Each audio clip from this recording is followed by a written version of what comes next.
What's good, y'all? Welcome back to Dad Beats. I gotta apologize in advance. I am streaming from my new studio, so all I have is my phone. No internet hooked up here. No internet hooked up here, so I just want to apologize to everybody in advance.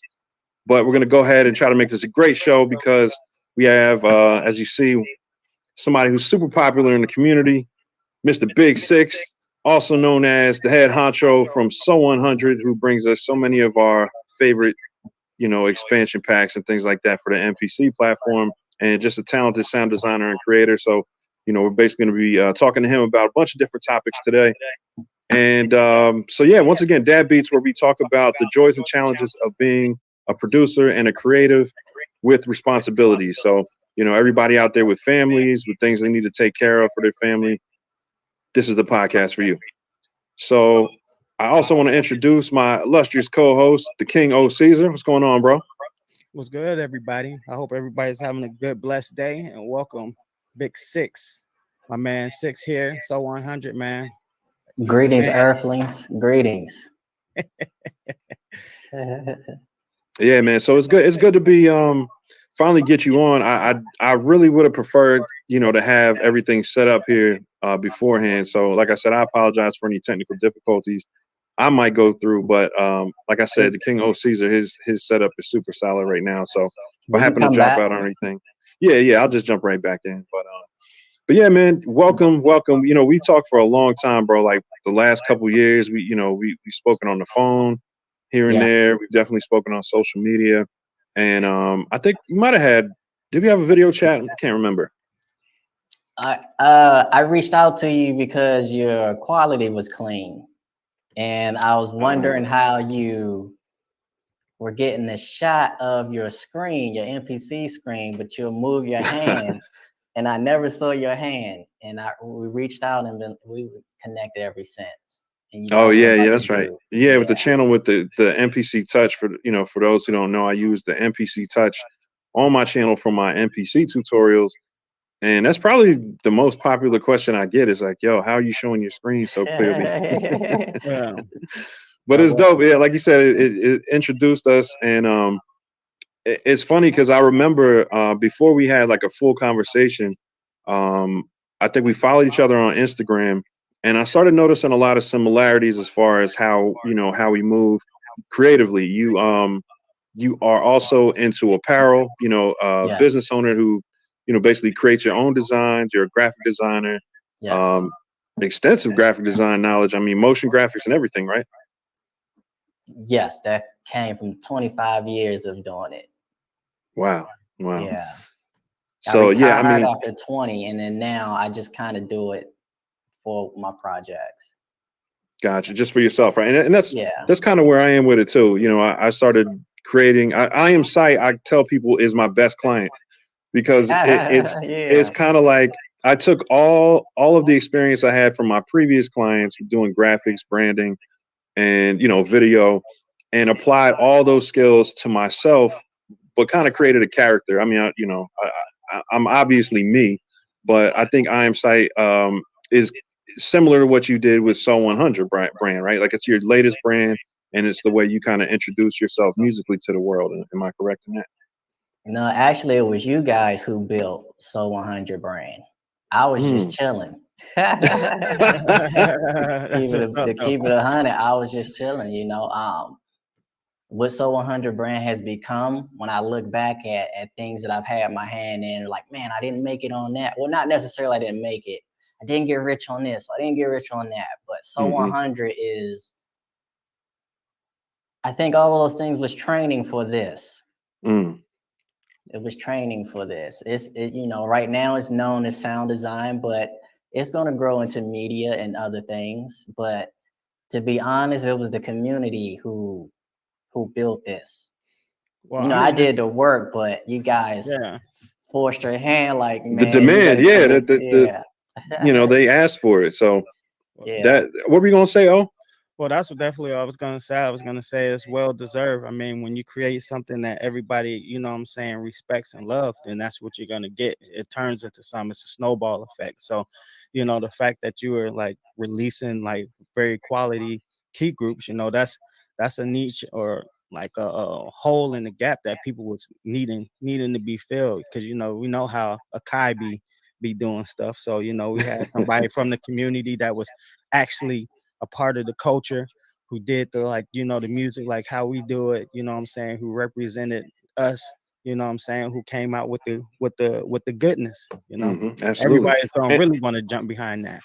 and For for those sure. who don't know, basically Sixx and the Soo100 brand, what he's most known for at this very moment is basically creating some of the most premium key groups, that you can get for the MPC platform, the MPC expansions. So he creates custom original expansions, and they're just very different than most expansions you see, because there's a lot of drum kits out there. There's a lot of kind of sample packs, but what you did is create chromatically mapped key groups that were super different than, as far as, if you if you're looking to use your MPC without needing a bunch of synthesizers or VSTs, they kind of gave you a gateway to use that piece of equipment as a full production system, without having to do a ton of legwork. So you really saved everybody, a lot of legwork, kind of multi-sampling before they even had the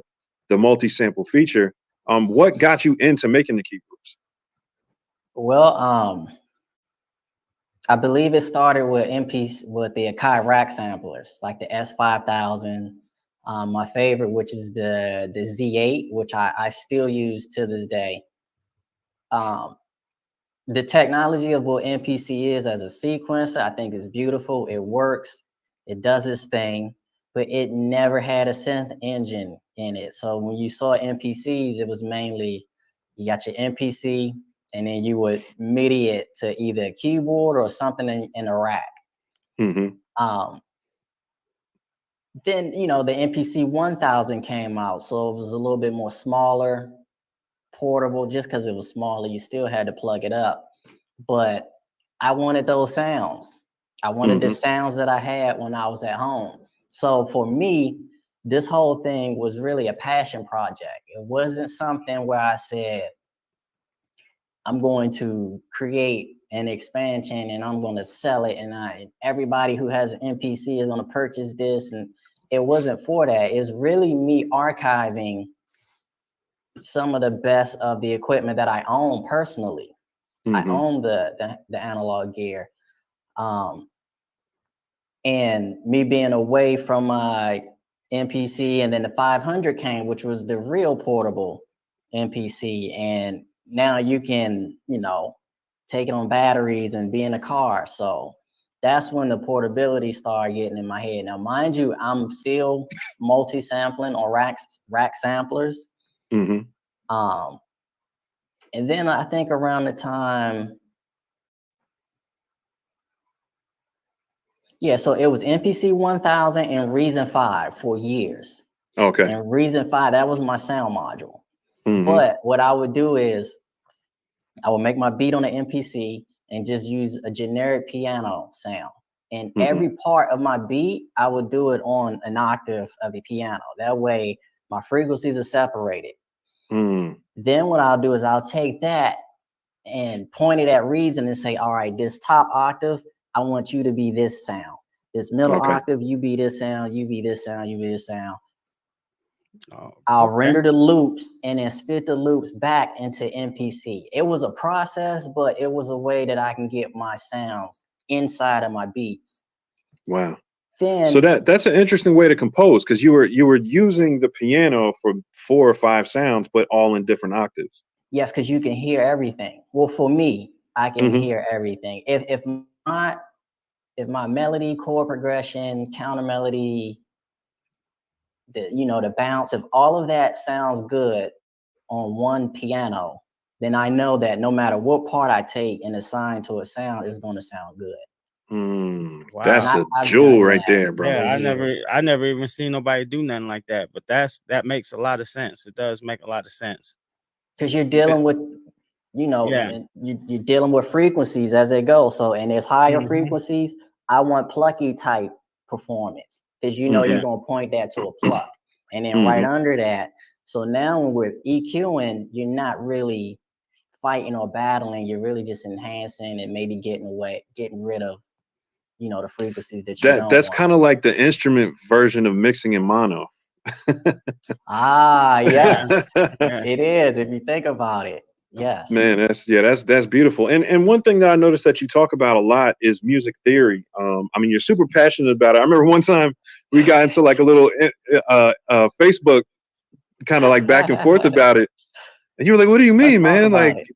theory is everything." And it was an interesting conversation because I'm definitely I'm multi-generational, music person. You know what I'm saying? So I definitely appreciate the art and the actual conceptualizing of music. You know what I'm saying? What's necessary and how powerful it is.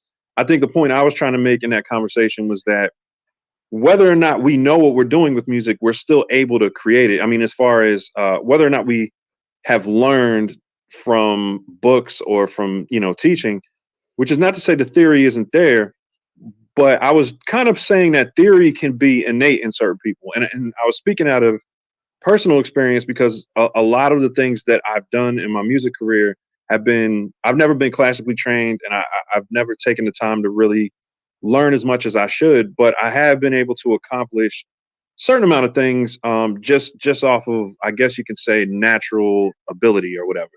So I Yeah. think that's kind of where my point was, but you were super passionate about theory. I Where does can that come from? explain. Yeah. Well, I think if you see me argue about anything on the internet, music theory will probably be one. And what was happening was we'll have new producers that are coming to the group, and the group has just different levels. There's experience that there's guys that just come in, and they will pose the question, do I need in order to make better beats or be great at this, should I learn music theory? And a lot of people would say, no, you don't need music theory. You don't need it. I make beats. I've been making beats for however long you've been making beats, and I never did any music theory or nothing like that. And my thing was, you are doing music theory. Whether you studied it or you can label what you're doing or not, you just so happen to, you laid your chord progression down. It sounds good. All right, now I hear the notes that's supposed to go on top of this. It sounds good. If it doesn't sound good, you'll undo, scrap that sound, or start over. So what I was basically saying is, I can't give you one song that's been professionally released where you can't name the key, the scale, and the progression that it was in. I want people to take more credit than what they're giving themselves. Now, mind you, you might not have studied, the different periods of music theory and the different time signatures and the different scales, but you're doing it with your ear. So you are doing theory. Now, when you go, and I understand that music theory is so broad, and some of the terminology and the things that it's like, I don't want to learn that. I want to make beats. So I get it. It can intimidate, turn away from it. But like I say, all I was saying is you are using theory. It's just your ears are telling you that, hey, something ain't sitting right here. It sounded good up until this point. It just don't. I feel it. That's theory. You're using it. So to tell someone who may be hungry and coming in and wants to really learn and will tackle that mountain first and realize, I'm glad I got that out the way. Now you can come pull me in a band and say, we in a C sharp minor, we doing a 1-4-5. I'm gonna pick up whatever I got and I'm rocking with you. Right. It's a universal language, and if you're in music, you should know it. You should know it. You should know it. Yeah, you should at least know it. And if you're not going to know it, just know that your soul, your spirit is telling you you're doing it. You just maybe not conscious and able to tell someone, hey, I look for these notes, these frequencies. When you go on the next octave, you're really just doubling, and just that stuff, that's for nerds like me. But to make beats, you should at least know the basic. And because of all of that, like, I got off the internet and was like, I ain't answering no more questions. Whatever, man. Y'all make your beats. You can tell how personal it was, man. And oh my goodness. But from that, I do have something called Soo100 theory.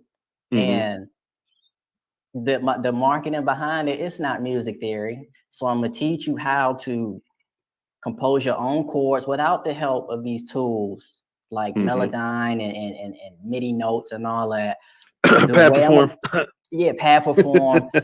The way I'm gonna break it down is so simple that you will be doing your own chord progressions and then putting your own top notes on, and you will be able to see and look.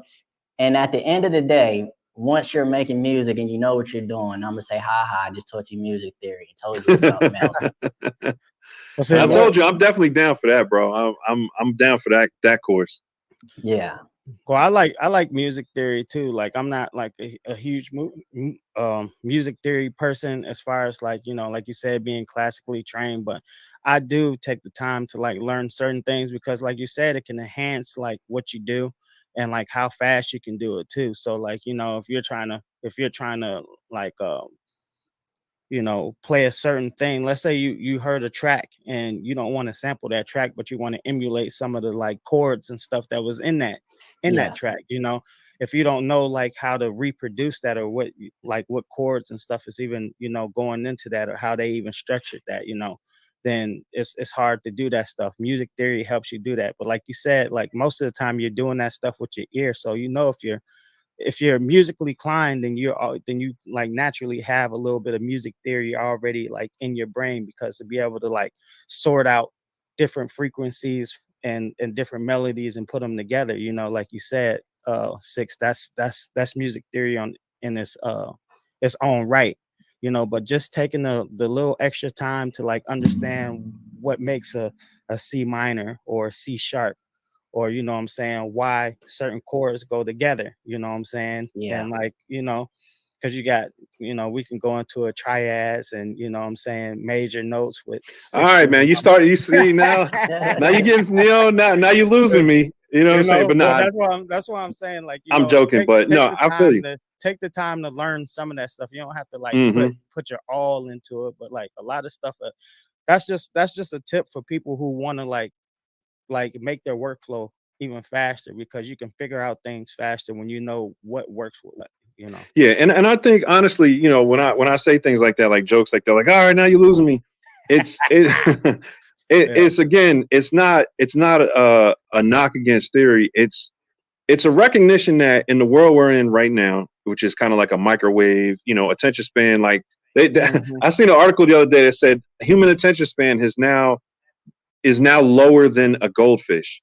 So wow, it's one of those things where, you know, you can actually talk about it and like, okay, I have like a little view counter right here on my screen, right? How many people are tuned in?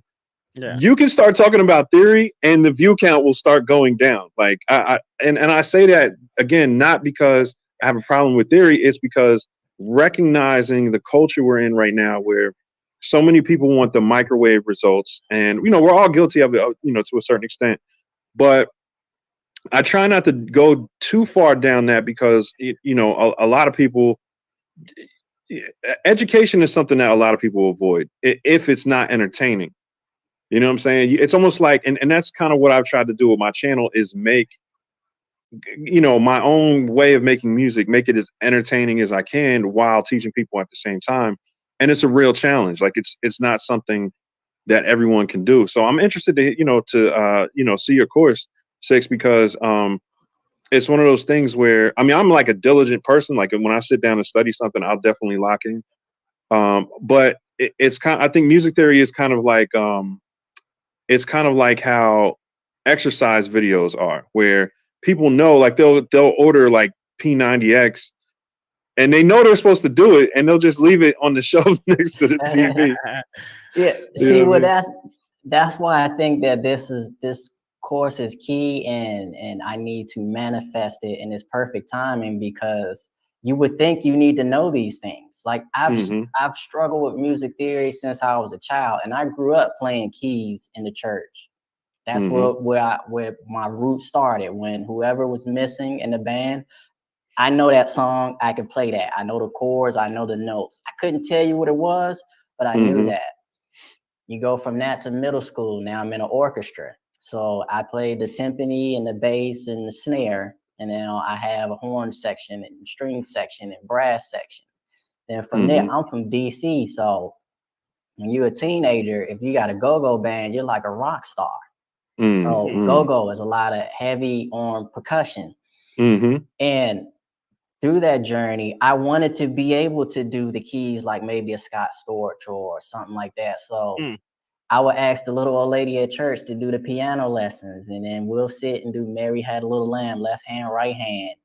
And I learned how to read sheet music and even write sheet music, and I can look at it and bebop it but I'm like, this ain't beats. This isn't beats. So going to college, my major was computer science, but you could take electives. So I'm like, music theory, this is the best place to learn music theory. So now we're learning history and we're studying different pieces, and it's like, this is dope, but this not beats. And then how my brain works, or how I learn things, is I look for patterns. I look for patterns in things, and I believe that in all things you can find a pattern, and once you know the pattern, then you pretty much got the cheat code. And a lot of people say that's all intelligence is, right? Like, is the ability to identify patterns. Possibly, if we look it up, I'm sure is close to that. But as far as beats go, I had an aha moment to where I saw it.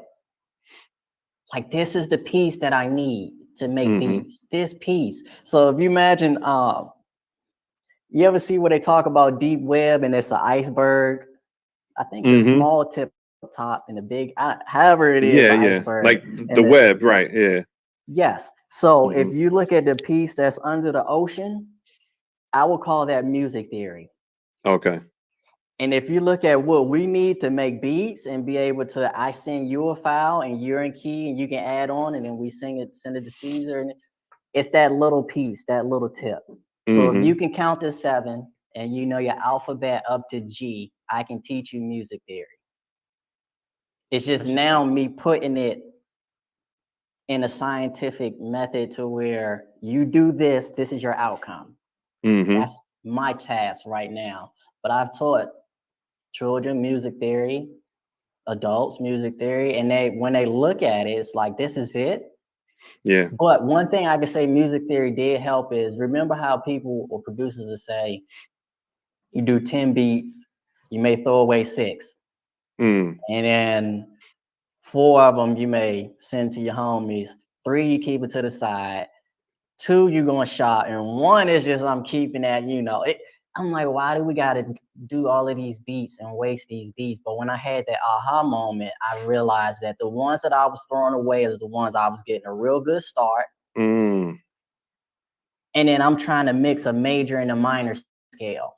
Right. It's just not going. I'm trying, I'm EQing, I'm pitching, I'm warping. It's just not going. It's getting frustrated. I've been working on this beat 15, 20 minutes. You know what? I'm gonna trash this. But if I would have said, hey, the whole beat is in minor, I like this sample is in major, what if I just got a minor sample and swapped it? Right. Now I could have built on that and finished it, and now I like it. So since I had that aha moment, I have no throwaways, period. It just increased the consistency of your beats when you locked in on the theory. Yes, this is my scale, so these are the notes I'm working with. These are my chord progressions, so it's even you're even limiting even more. Not saying you can't break the rules and go outside of it, but at least having that parameter, I know that whatever I do, I'm in key. That's what's everything up. else And that's is the jewel, performance, man. sound selection. That was a jewel, man. Because I mean, like I felt like in the past that I made that because you just know stuff ain't just syncing up right, and like if you do know music theory, I feel like that all that stuff would be better. But it's just Well, like I said, I'm super interested in the course because I have my kids are young. I have a 3-year-old and an 8-month-year-old. I mean 8-month-year-old, 8-month-old. yeah, So I'm at the point where it's like, okay, I kind of need a crash course in theory myself because I want to be able to teach this to my son. And like you said, if you know your ABC, bro, I've been teaching my son. He's not in kindergarten or anything. He's 3, but I've been teaching him. Like I've been really just paying attention to the programs I show him. And I just found out 2 days ago he can read, bro. Like I had no idea. I wrote a word and he read it off my iPad. And I was like, hold on a second. And I just started writing a whole bunch of words and he kept saying them. And the ones he didn't know, he started sounding them out. And I'm like, okay, he's at that spongy phase where the patterns are all there. You know what I'm saying? Like he's putting words together at 3 and he's reading at 3, which is like for me, bro, like I was super patting myself on the back. You know what I mean? That's what's up. But I'm like, okay, now it's time to start tying because he's got the musical gift. I can tell already. He was harmonizing at 6 or 7 months, bro. Like, I'm talking about he would repeat songs. He didn't know the words. He couldn't even speak yet, but he could repeat melodies at 7, maybe 7 or 8 months. And then he spit his first rap. Again, he couldn't speak yet, but he spit his first rap at, I think it was 9 months, 10 months. Yeah. And yeah, bro, it's crazy. He was just reciting a pattern. So I say all that to say, like, obviously I'm super proud of my son and my fatherhood skills so far. Yeah. You know what I mean? It's my first kid. I appreciate it, man. But no, definitely I'm interested, from a variety of reasons. But I think one of the things that we, as fathers, as producers, as creatives, as parents, shout out to Mom on the Beats, by the way. You know what I mean? We got our resident mom beat in here. But I mean, as parents, we want to improve ourselves most of the time so we can be a better example for our children. You know what I mean? And like I said, that's one of the reasons I'm so excited about when you do release it, because I know how long I've been making music, but my ability to communicate it to others. I mean, I can show people how to use an MPC. Yes. But as far as communicating the notes and things like that is where I'm lacking. So that's where I'm super excited. And I think the community is really going to be able to benefit from that. Yeah. I think it's simpler than what people think it is. Like I say, if you think of music theory as the classical period and the Renaissance period and just the different composers and the different ways that you interpolate chords, and then that's over that. Yeah. Unless I want to teach it as a professor, I'm not going to say don't waste your time, but it's not what you're looking for if you just want to make beats, to be honest. And then that's, if you're looking to be practical and just have, right. Yeah. Well, how, oh, I'm sorry. Go ahead. I'm gonna let you finish. No, I was gonna say, just to be able to fill in for a band that you never played with. They just tell you the key and the scale and you fit right in. I always admire how that was able to happen. And I never knew it. It was just a universal language. Yeah. Absolutely. Now, as far as the brand building and stuff like that, how have you used because obviously you have like way more expansion packs and stuff like in your personal arsenal than you have on your website. I remember you showing like a screenshot of like all the expansion packs you had. You know what I'm saying? Like how does like music theory, how has that helped you like create like those expansions? Does it help you create them fast, or you know what I'm saying? How does it help as far as that? The theory doesn't help create the expansion, but while I'm creating the expansions, I'm listening to it like, oh, this is gonna be a nasty chord. This is this ain't really strong enough to be a chord, so maybe I'll make this a pluck, or maybe this is a little heavy on the lower end, so maybe this would be a dope bass. So it's more so motivation for once the expansion is done, because it's two different. For me, it's two different processes. I don't sound design while I'm making beats. Okay. There we go. So Let's get into it, bro. Let's get into it. It's two different thinking patterns, if I'm explaining that correctly. And this is something that I just started officially getting into sound design. Heavily inspired by you, by the way. So I appreciate the inspiration. Too. You know what I'm saying? Yeah, that's what's up. And you've even helped me with some stuff too. So I just want to thank you all. Thank you, you know what I'm saying, in front of the community so they know, you know what I'm saying? Salute. Absolutely. But I mean, just getting into it, one thing I can say for sure is because what I realized, this is what I was doing. I found a process about 3 years ago where, I would start usually with my drums for like 20 years, bro. Like seriously, I would start with my drum pattern and then I would find samples. I would find stuff to kind of fill in the gaps. And then I might go back and change the drum pattern or something later. But what I found myself doing about 4 years ago is I started creating melodies first, because melody in, especially modern hip hop has gotten way more important than it used to be. Yes. The theory in these melodies has gotten a lot better, you know what I mean? Yeah. Because a lot of it was sampling, and sometimes the samples would clash and people would let it slide, in the 90s, especially because, even the way the MPC 2000, I don't think was set up chromatically, if I remember correctly. Like when you had to do some MIDI note switching to get it to do that. Right. And I started on the 2000, and I remember that distinctly, that when I would go up, each pad I went up, it wasn't 10 semitones, or 12 semitones. It was like 10 or something. So it was kind of weird. But long story short, when I started working on melodies about 5 years ago, doing that to start my beats, I noticed that it was becoming inefficient to make a melody and a drum pattern and a bass line and all this stuff in one shot.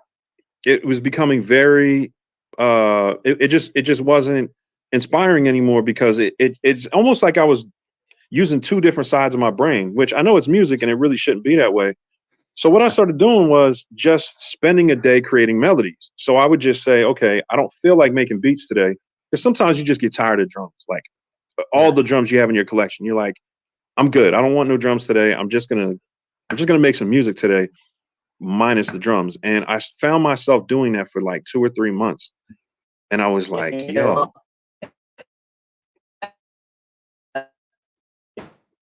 Oh, it cut out, bro. I'm having trouble hearing you.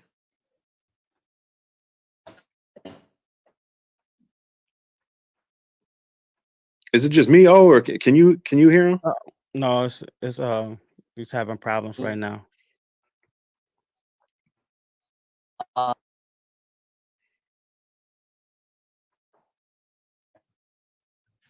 Dang, I don't know what's going on with it. I was hoping it was just me, because I'm using this phone.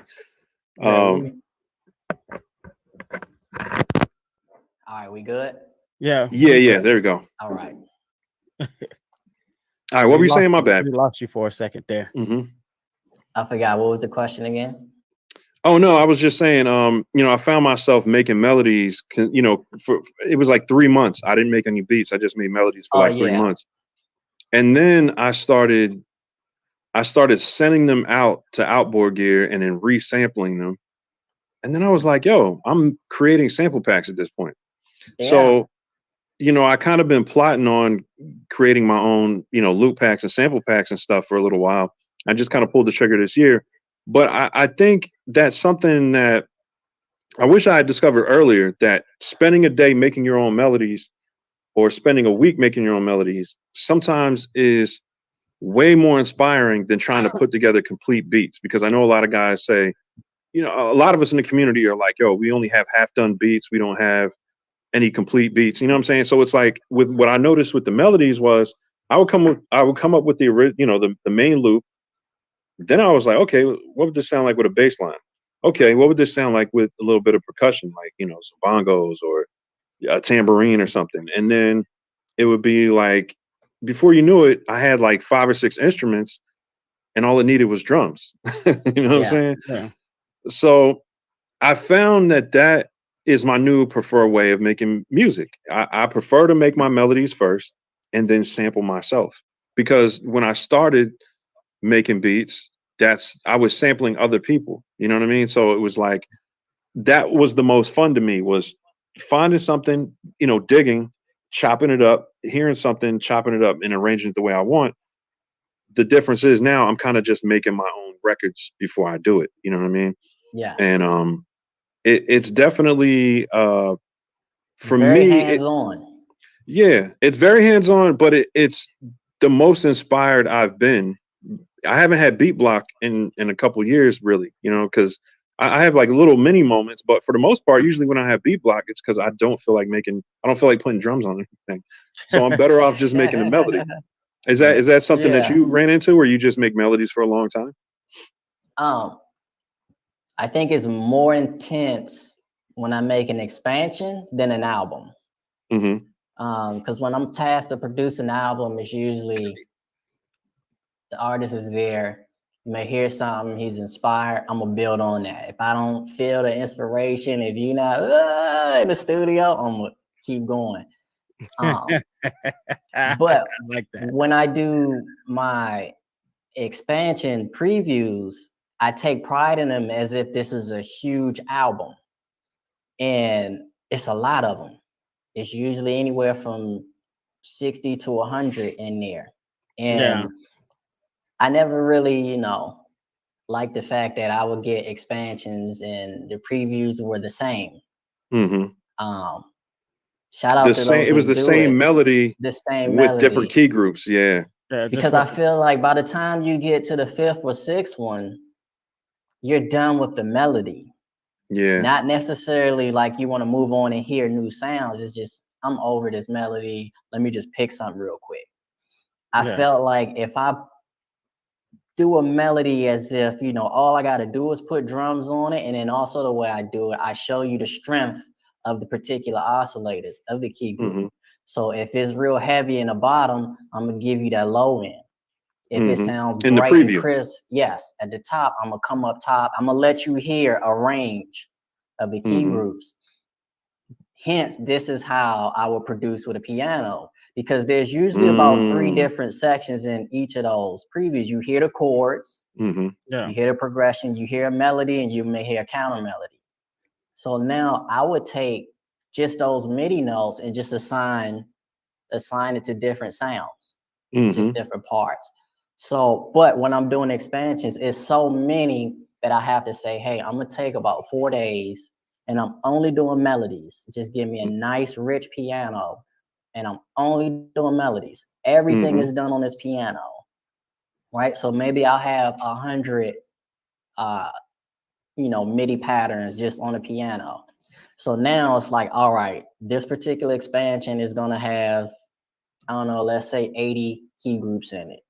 I'm gonna take those 80 key groups and assign 80 of these melodies to it. I may go through 2 or 3 and be like, oh, that sounds perfect with that.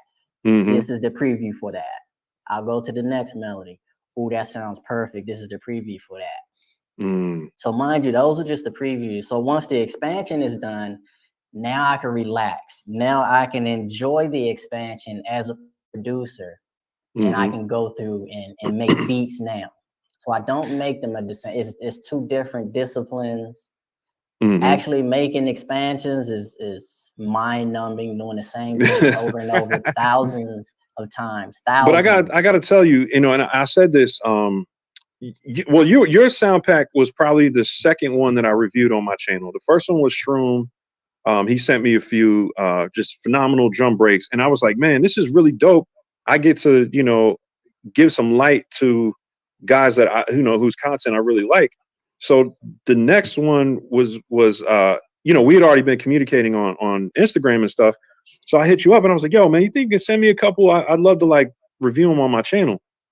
And when you sent them over, bro, I'm not gonna lie, I was blown away. For one, I mean, obviously the key groups have their own utility by themselves, right? Like it's kind of like having thousands of dollars worth of keyboards in your MPC accessible at any time, right? So there's that utility of it.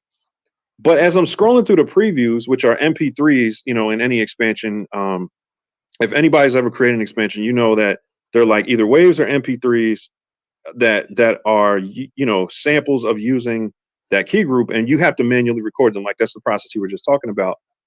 And bro, I was blown away because the previews, the first pack I looked at had like 54 key groups and 54 different previews, which are loops, by the way.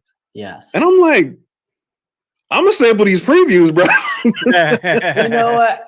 I never even considered that.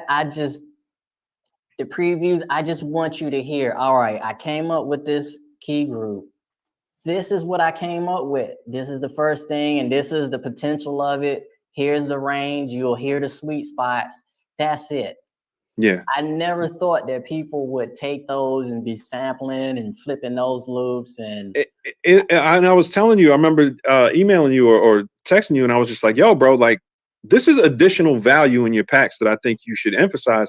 And I know it's hard because, you know, we're perfectionists and we're, you know, you didn't really go into it with that intention. But the previews on your expansions are so usable on a sample level.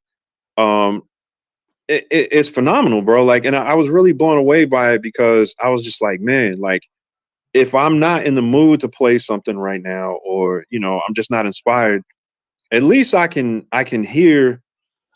get inspiration for what you've done, you know. And you were like, yeah, I guess this is our first collab, because I did yeah. I put it out in the video, like a beat that I made with one of the loops. So, you know, for those who haven't purchased a Soo100 expansion yet, just know not only are you getting a really competitive, you know, kind of a massive bank of key groups, you know what I'm saying, of usable key group sounds, but you're also getting some really phenomenal previews that you can use for inspiration. And even though he doesn't advertise it as that, that's just to me is like additional value. And I like to plug it because that's one of my favorite parts of the packs, as well as like the way you name them. Like you name them very intentionally. Each pack has, like I remember one was like, what was the one with the bones? Like the bones on the cover? Donor. Organ donor. One with bones on the no. Deep Mind. That was My Deep Mind, right? And it was like a skeleton on the cover. Yeah. Yes. Yeah. And it was all brain related titles, right? Parts of the brain, parts of the mind, physical and metaphysical.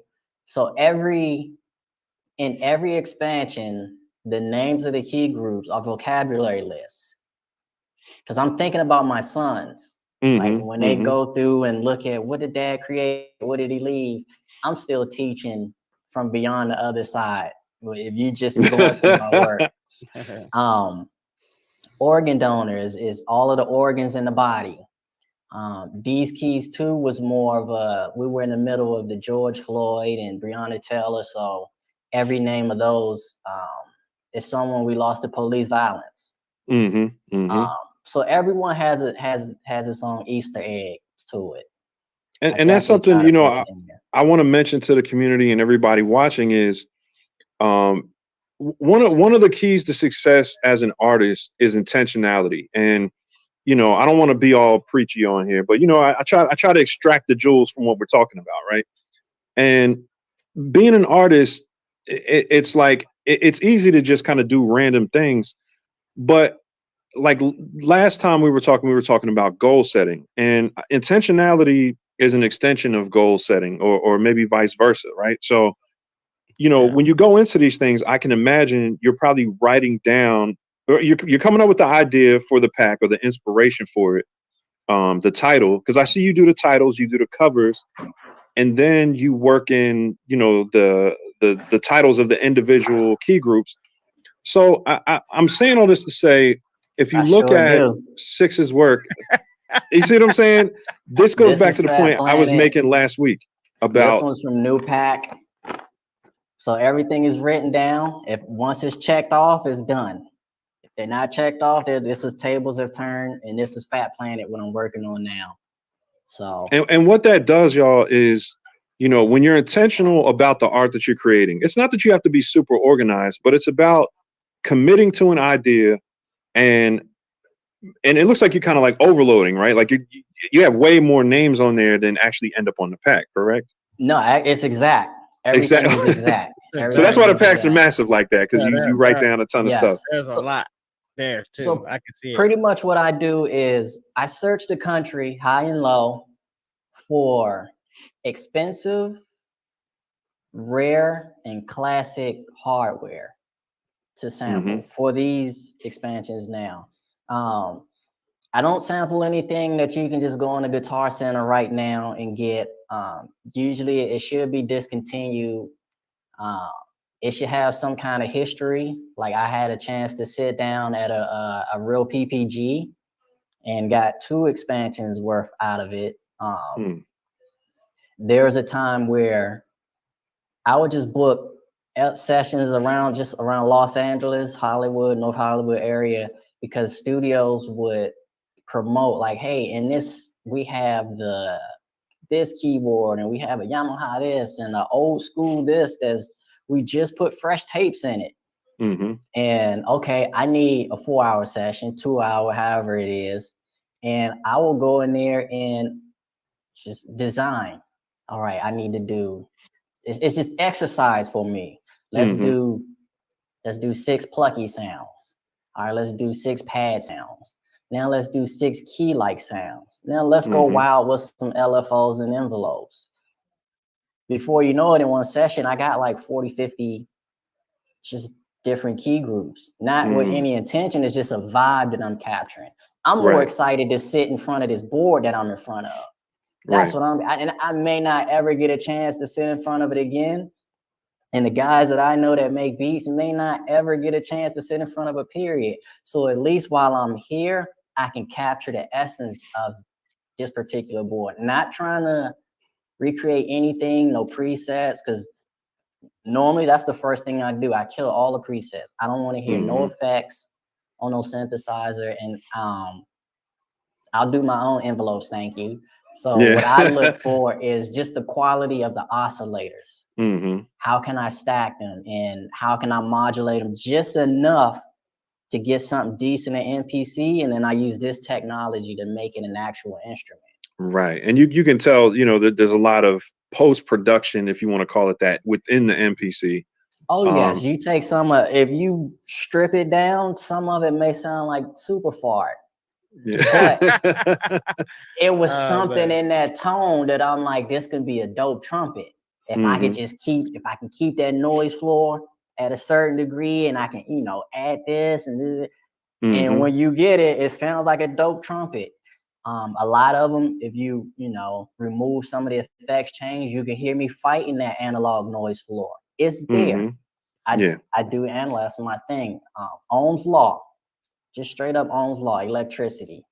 So basically, when I get these hardware, I'm just capturing electricity. Well, see, this is one of the things that I want to point out to the people and stuff like that, because like I've been sitting here listening to you, but like the real gold in this and what you just said is like how much time and like how much you like put into it, like how much you love it.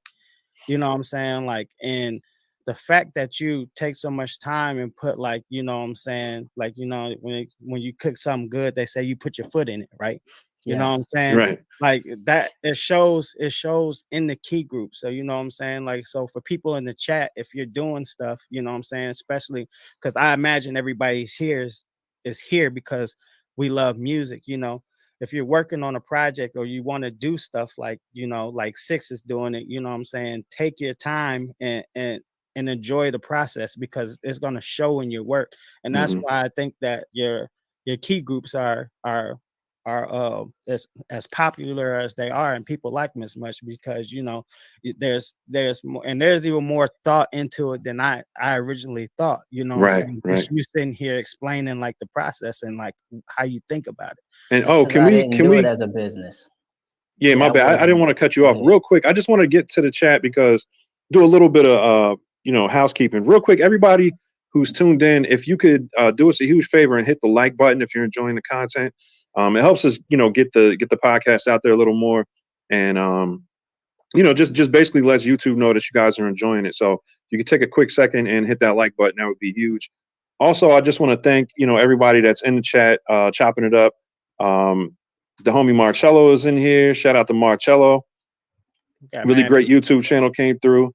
The homie Fifth Seal always showing love. Thanks for stopping in, bro. Love having you here. The homie Ghetto Styles is in here. So I mean, we got some really, really phenomenal community members in the chat, and I really appreciate all y'all for coming in here. Masada in here. Yeah, Masada's in here. Here. We My got homie 8-Bit Hustler. Shout out to everybody that's coming in. So yeah, I'm trying to show you guys love because I really appreciate, the contribution you guys are making within the chat and contributing to the conversation. I don't want you to think we're ignoring you. But this man's got some jewels, and I'm saying it's easy to kind of get caught up in the conversation. So I appreciate y'all being patient with us while we kind of dig into what Mr. Sixx is saying right here. But I wanted to touch on what Caesar was saying about putting your all into something. Mm-hmm. My key group library is a passion project, and this project has been going on for 15 years. Like I say, Akai's never really catered to the sound that I particularly liked, except for the sequencer. So you seeing me putting all these details in is to keep my mind sharp on the anatomy of the body. And these keys, I named it as the first initial and last name of all the great piano players. It's so I can remember these things when I'm going through beats and I'm names. I didn't do it for a business, because if I would have did this and said, hey, I'm going to be the top selling key group guy in the business, I'm going to cut corners now, because now I want product out. It's about product. Let me get this product out. Let me get this. And like I say, I never wanted to sell these sounds. I just wanted to compete and just have an edge over everybody, which is, I'm not afraid to spend $4,000 on a 35-year-old synthesizer just to sample it, just to have in my personal library. It just so happened that people got their hands on it, and I found that you like this, then yes, I can keep going. So I'm respecting the fact that you are supporting me, and I'm making sure the quality is in there. That's a fact. And I think that's something that with this community, I'm super proud of. And I think it's a message that, I want to get out there more is, these big companies, they're great. They give us great tools to work with. But there's politics, there's different things involved where, you'll catch somebody, like Sixx with the Soo100 brand who, at this point, I mean, some of the greatest expansions I've heard for the past 3 years, and still doesn't have like any type of official pack with Akai. And those kind of things, while there's different reasons why that kind of stuff happens, and it's I'm not going to diss Akai and I'm not going to come at them all crazy, but I think these are the kind of things in our community that we have to start asking for. Like if you can ask for it in a couple ways. You can tag company like, yo, where's the Soo100 expansion? But then there's also just support. You know what I'm saying? And those who, if you support the members in your community who are doing great things and putting in the work to make your tools better, to kind of just move the culture forward with the sound design stuff, like that kind of support goes such a long way. So in two parts, I want to thank everybody who does support me, supports brother Sixx with Soo100. Those kind of things, like, we don't take that lightly. You know what I mean? Like, I'm sure you've experienced this kind of like overwhelming gratefulness when you get like a big, like a batch of orders comes in, and man, bro, that kind of support is like, I don't know. I pray every time it happens because I'm so grateful, and it's overwhelming, right? Like when you do receive support, it's kind of like this overwhelming feeling. Well, see, man, I feel like that, like companies like Akai, like they're really just missing out. They're dropping the ball, honestly. I hope they see this podcast and like just the way that Sixx explained it. You know what I'm saying? Like his process behind it. You can see that there's passion there. So why wouldn't you, like, to me, if I was a company, if I was a brand owner, I would want to bring people in that have that type of passion to create my products, because then I know my products would be great. You know what I'm saying? the people at Akai might not have the same, because it's a business, right? You know, so they might not have the same type of passion, but you know, who there was a great man. It might have been like you know, I forgot what his name is. The old dude that be doing the stocks. Warren Buffett. Warren Buffett, man. He said that, you know, you don't always have to be the like the smartest dude, you know, to run a business, but you got to have the right people around you. And to me, that's like having people that's passionate about, you know what I'm saying, the stuff that we're doing, about the things that I'm trying to push. So like in Akai's, you know what I'm saying, using them as an example, I would want to have somebody like you or Sixx creating my you know what I'm saying, not to say that they don't, because the F9 expansion, everybody, you know, praises that, and that was made by like third party, right? Yeah, and let's not forget the homie Masada. You know what I'm saying? Like homie Masada, he been putting in, you know, work for a long time. You know, within the Akai organization, with beta testing and just phenomenal sound design as well, as far as what he's done with the Cycle Kit. If you guys haven't checked that out, it's cyclekit.com. Those guys get more recognition though. You know what I'm absolutely saying? What I'm saying. Absolutely. And they should have more people, because I don't think everybody is like with Akai is like Masada and like the people that made the F9, because you can really tell the ones, the expansions that stick out from Akai, you know what I'm saying? Yeah, and they've come a long way, like Masada said. I mean, there's definitely more community outreach I've seen. I mean, you know, they've worked with Marco Polo now, with Ski Beats. So I mean, they definitely do a lot of community outreach. I just was pretty much just pointing to the fact that until those types of situations come about, and even when they do come about, it's really important for us as a community to support our fellow creators who are making strides and trying to make our experience with these machines and our art better. You know what I mean? So that was just kind of like a little public service announcement, I guess you could say, because as independent creators, you know, it's really, it can get, when things aren't going that well, it can get really defeating. Like you can feel defeated, like, man, these packs aren't moving. I did all this work. I spent hundreds of hours doing this and that. And when people aren't supporting it, you know, you can really lose, the community can really lose some great resources by not, you know, supporting the people. And then I also want to kind of circle back on that, right? Because something that I've got pretty upset about, and I'm going to kind of make myself a little bigger on this because I really want to drive the point home. This week has been very interesting as far as MPC gang, and it was very frustrating for me. And I actually took a break from Facebook because what I've been noticing is there are certain people who are professional bootleggers in our community. And this is something I don't want to go too deep on it in this topic, but Sixx and I have been experiencing one gentleman in particular who has borderline stalked me, at least. I don't know if it's the same experience with you, but this brother has stalked me, bro, for 2 years now, put pictures of my kids up, you know, on the internet, you know, just weird behavior.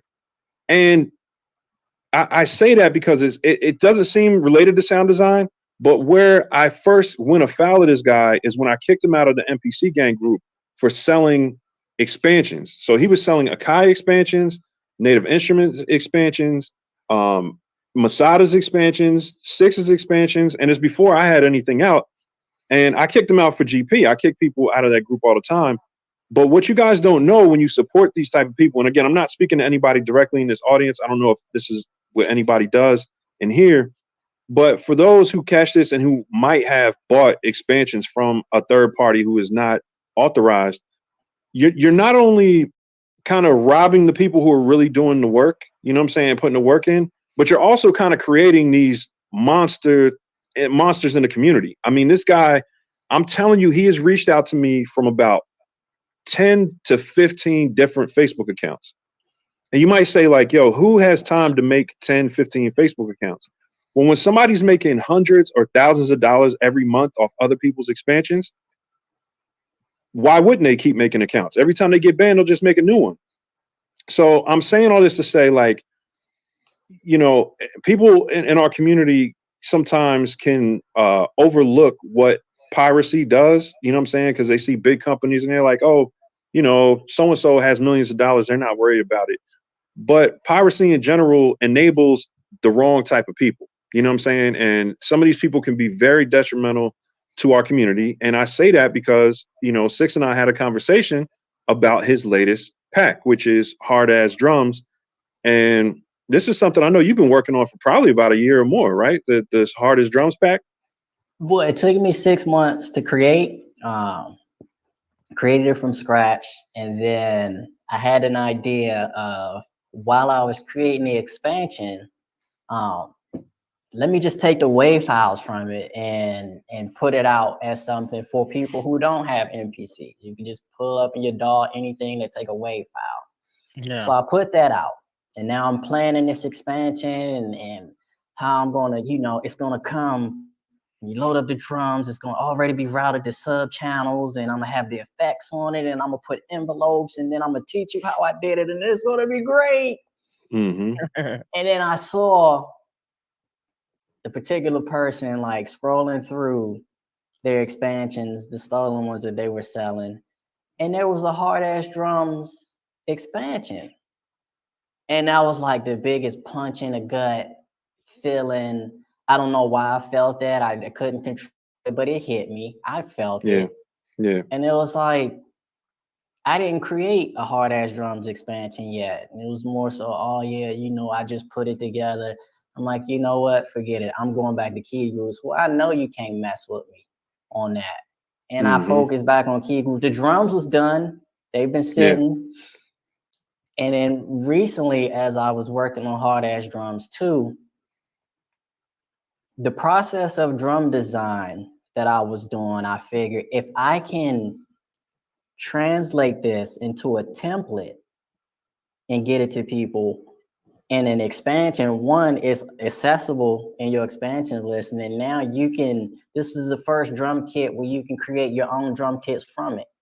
So what I did, and I call that drum DNA. It's a feature of Hard Ass Drums. And if Hard Ass Drums don't have drum DNA in it, it's not official. It didn't come from me.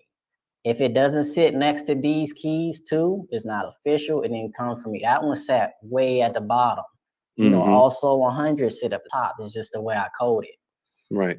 So what drum DNA is like I say, I waited to do drums. One, Masada got drums on lock. His drums is hard, and there's other guys that's dope. So I didn't feel a rush to do drums. Like it has to be something different, something unique. Me messing with synthesizers and playing, you know, designing drums on a synth is what made me focus on drums now. So on a synthesizer, you design the drum in parts. You have your click, you have your noise, and you have your tone. Sometimes the click and the noise are together, which is your transient. So we built different transients, especially snares and all that stuff, just from a noise.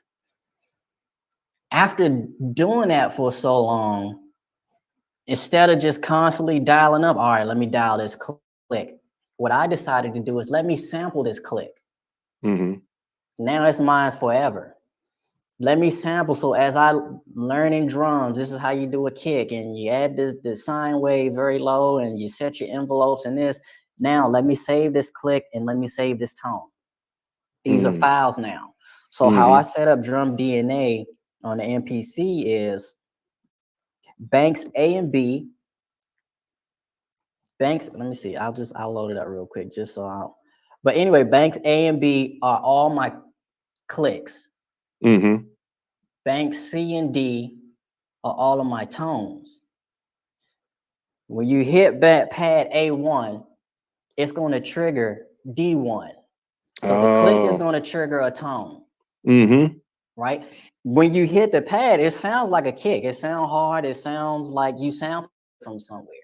Right. But I got it sitting in sections. And the reason that it's in sections is now I can manipulate the click and the noise or the transient without messing up my tones. Wow. So I can put a diode clipper on just the transient, and then I can put a bass enhance on the tone. So now I just went into the drum and did whatever I wanted to it, beefed it up. And then you can resample it. Exactly, you resample and you got your own custom drum. Exactly. So if you do 32 to the 32nd power, if you do that math, that's how many drums you can create from this particular hard ass drum. Now, mind you, I do have 50 other drum kits that's not, you know, they're just drum, you load them up and use them. But I made this whole expansion from that one drum DNA file. Wow. Now the content, you know, there's going to be content. I do want to show my face more and actually teach instead of just demonstrating. So when I teach drum design, it'll actually be from hard ass drums, and you have the DNA from all of my favorite drum sounds. So no matter which you mix and match, it's going to sound hard.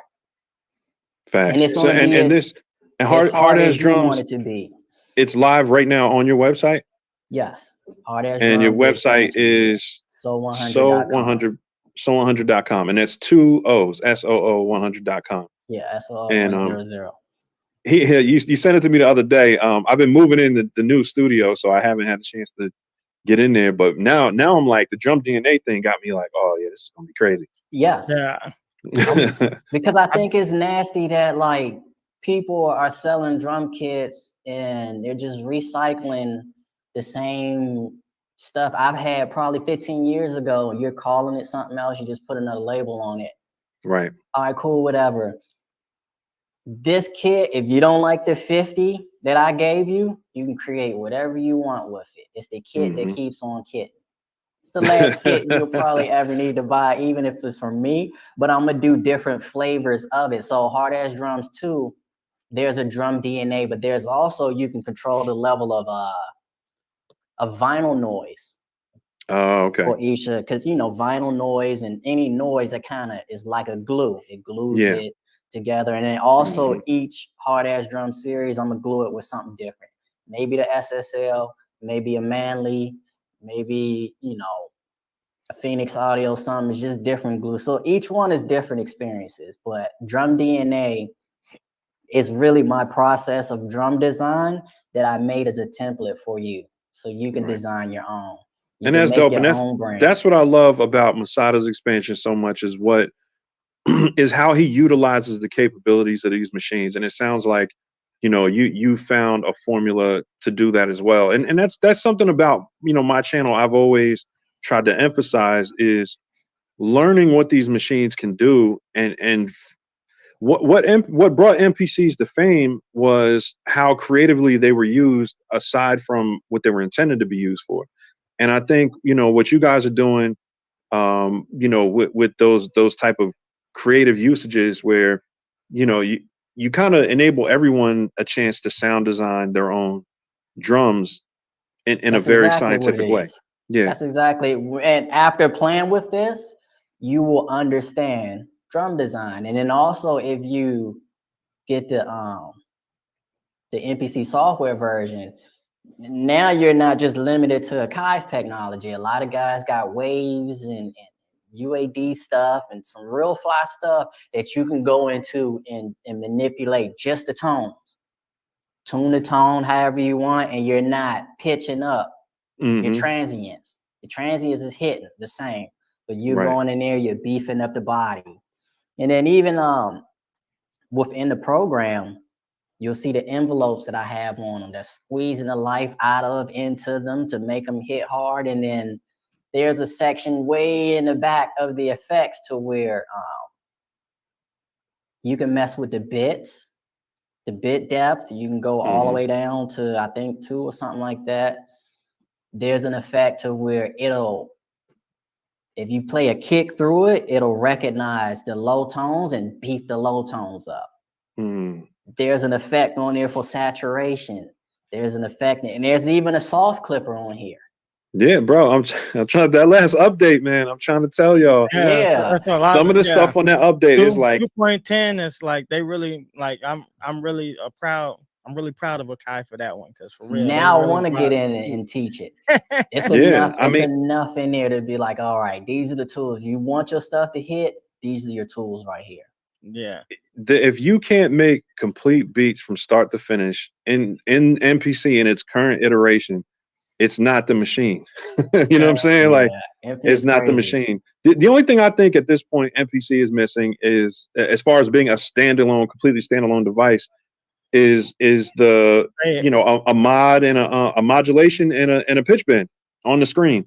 If it has that, I mean, between pad perform and, you know, having the ability to do that, yeah, I mean, and I think that's a simple addition. That's a very simple addition. I've sent in requests asking for it because it's something that what you call it has on iPad, Beatmaker 3.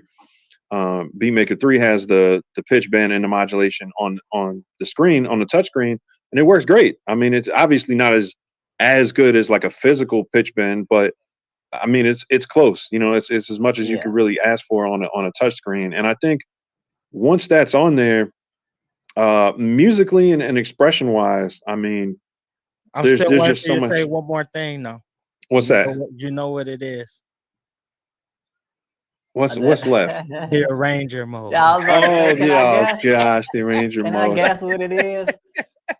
That's a funny one, man, because MPC that's not workflow. And yeah, I just put that in there because that's like all we always go back. Yeah, he's trolling me. I'm like, arranger mode. I've been using song mode since 1997. You talking about some arranger mode? Every time I say, I could just see like the aura come around sight. You know, it's like, honestly, I think MPC is done. I think you can put a stamp on it and say this machine is what it is. And you know, if you come with something else and give it different functionalities, but this machine, I said literally, like, if they never do anything else to it, I'm fine. I'm fine. I mean, there's certain little things like, you know, why isn't there the ability to rearrange the order of your tracks? Like, that's something I think is simple. There's like certain little simple things, but everything, you know, there's workarounds for almost everything. And at this point, a lot of the silly workarounds are gone. They've addressed them. So I would like them to put like in there too, like, you know, when you're doing your effects chain, like to be able to move stuff around if you need to instead of deleting it. So like if you got a compressor and you want to put the compressor like after the EQ or before the EQ, instead of having to delete it, you can just, you know, move it to the you know, just pull it down or whatever, right, and switch them. And Brian, we could do a whole pod on feature requests. Yeah, and that's the thing, man. It's like people always, but we go ahead. We'd be nitpicking though, right? If Akai said, Soo100, we're gonna Thanos snap, and whatever you say, we're gonna make it a feature in it right now, I would say we need a Melodyne algorithm in here. Or Melodyne like algorithm. So what that breaks down a sample into notes. It tells you what key it is, and then you got your formants if you wanted to pitch it in another key, and it does it flawlessly. If we can get something like that in the sampler, because that's probably one of the last things it'd be crazy. I would go to my computer to. That. Nissan Leaf talking about disk streaming. Technically, it does disk stream. The new synthesizers are streaming. Yeah. So that's all the power you would need to do something like that, just disk streaming? Yeah. I'm sorry, it might not be connected to what you were saying. Oh yeah, no. Well, you could break the notes down, and also this algorithm where you can load a song in a browser and it gives you the instruments and the vocals. You could do that in MPC. That'll be don't do nothing else to it. I'm good. I think that's more probably a process empowered thing. But yeah, man, I think as far as, like you said, it's like you can put a stamp on it. I mean, I was already pretty satisfied with it. Clearly, you know, I mean, I have a channel. Most of my stuff is MPC related, but I think it's coming to a point now where, and you know what, I wanted to shout out Lift the Noise too, because he made a video about this, you know, kind of like MPC being bloated. And I thought that was great. But then I also wanted to shout him out because, you know, he's been going through, you know, a lot of things lately. His family, you know, all came down with something like last week. So, you know, if you can, pray for our brother Lift the Noise. That's why he hasn't been on. Yeah. You know, he was going through some family stuff with the, you know, it wasn't like, I don't know what it was exactly, but I just know, you know, he's got 3 beautiful baby girls and everybody was sick in his house. And that's just really deflating. So, you know, I want to send, you know, some light out to that brother. And Yeah. if y'all could pray for our brother Lift the Noise, you know, we can't wait for him to come back, but he just needed a little break, man. It's, you know, it gets tough as a family man, you know, and a content creator.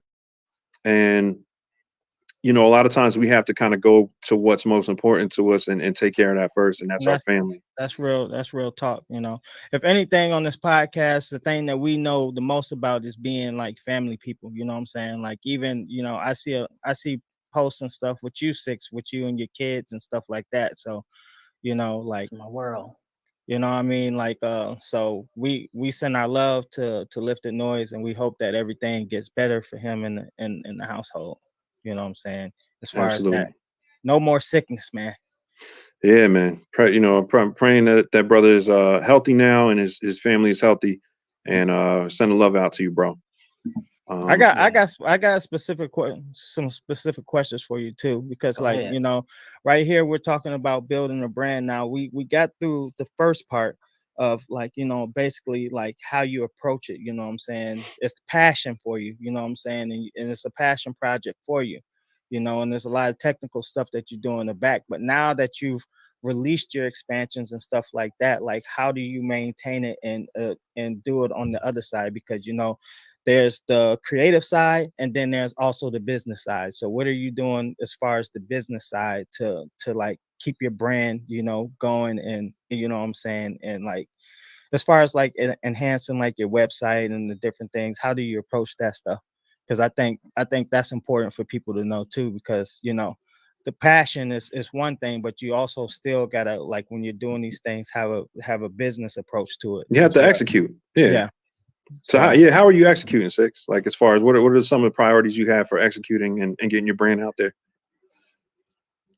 I think right now the main priority is finishing a project. Well, I hate to call it products, but finishing a product.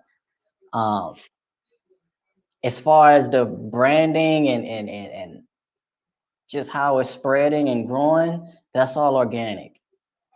Okay. That's you guys doing that. I can't tell you what you out there doing, but I do know it's working. I do know that. But I also know that with it being the way it is, that's like a blessing that was put in front of me. And I need to take this blessing serious. So I do need to do the things to actually build my channel. Because before, it was just, I'll post what I want. I'm not really tripping off marketing. I feel like you have to find me. I'm just going to be the jewel. If you never find me in your lifetime, then, you know, you didn't get to experience that. But now I see the importance of actually growing a brand and building relationships with people and reaching out and helping people, solving problems. You help someone solve their problem, and in return, they usually come back with support. So this year coming up, I'm going to hit the ground running with actually building my channel. Like, I probably have about 400 subs on this Soo100 brand channel, but that's just because by the time numbers became important, I was over it. I was a dude on MySpace with like 1 million followers, and people would be like, "Why you got all them? You don't even know all them." It was like shameful to have so many. And then it was like, all right, you know, I did that. I'm over it. And then now that's your clout tokens, your followers. So now you will see. Actually, Shane in the group, he gave me a lot of insight. He's the Swiss Army knife of the internet, and he just gave me a lot of branding tips and things that I should be doing. So I took this time of being off of Facebook to actually build the business. I'm very shout out to Shane. Yeah, he's reached out to me before and let me know when I had like issues on my e-commerce site. Like, I mean, just a good dude, man. Shout out to Shane. Yeah, I need to meet this Shane guy. Yeah, he basically, the brand was already moving and doing what it does, and like if no one ever purchased another expansion, I want to say right now, thank you. If you don't purchase anything else, I'm not going to stop making them, but thank you. That's how I feel.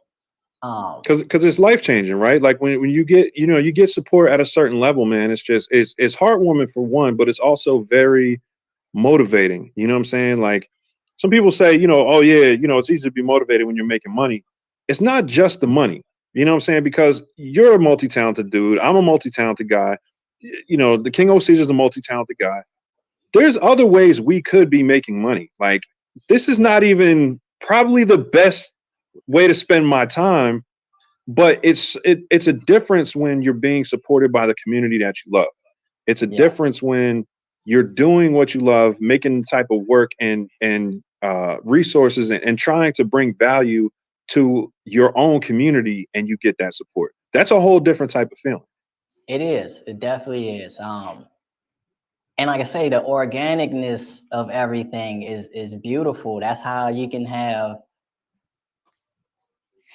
That's how, like, viralness happens. Just people talking about something and it just takes off. And like I say, that's what Soo100 has been for me. But because so many eyes are on it, and I want to maintain. Now I want to treat it like it's a business now. Now it's not me saying, well, if you find it, you find it. If you don't, you don't. If you don't like it, I don't take it personal. It's just me sampling the best stuff I can find.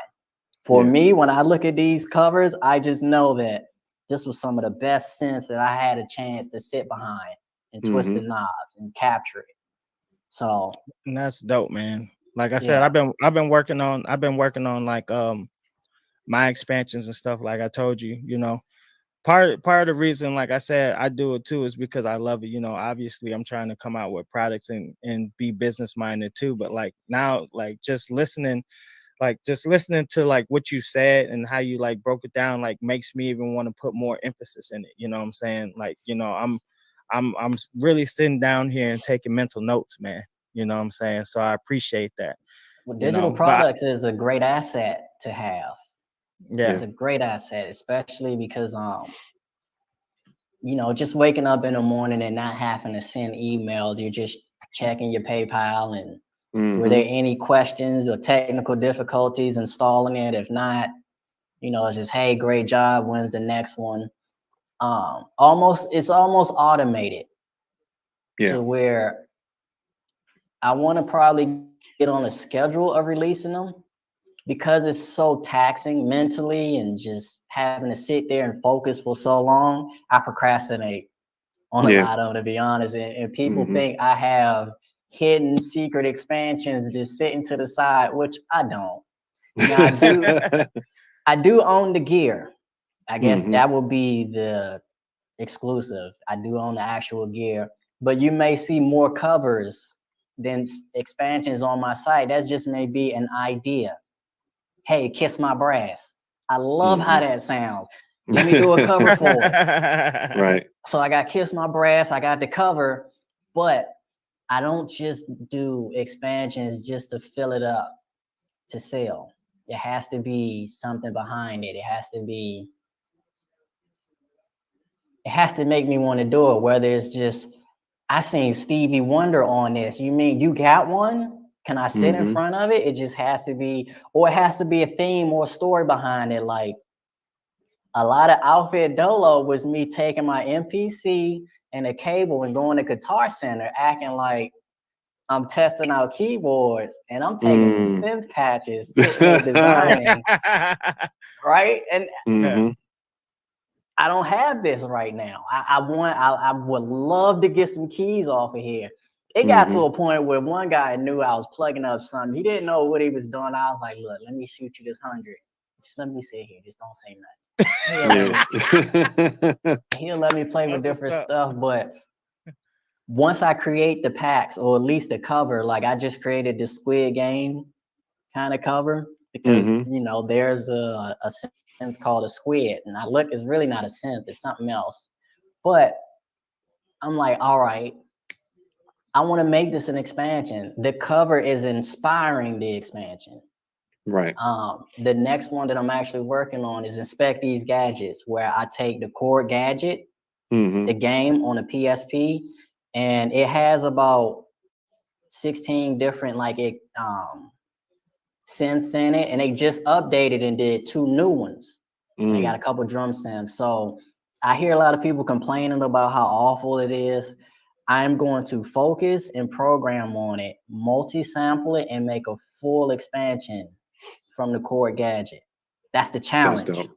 That's the challenge. And what's dope, like you said, you know, you do the covers beforehand, and again, it just goes into the intentionality of your work, man. It's like the Inspect These Gadgets cover I saw was like it was like Inspector Gadgets kind of, you know, upper body, but it was like your face, and then it was like different.